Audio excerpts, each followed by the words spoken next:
Onkohan muilla sellainen olo, että joku tui?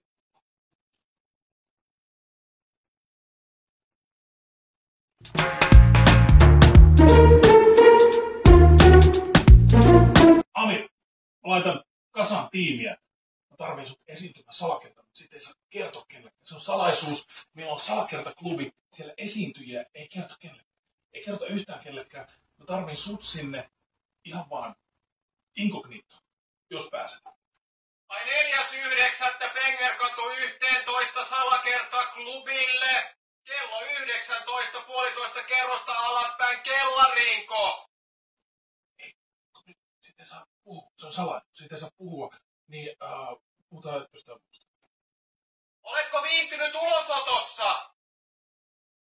Onko se uusi Hilse shampoo vaikuttanut? Toivotusti. Miten sun äitisuhde?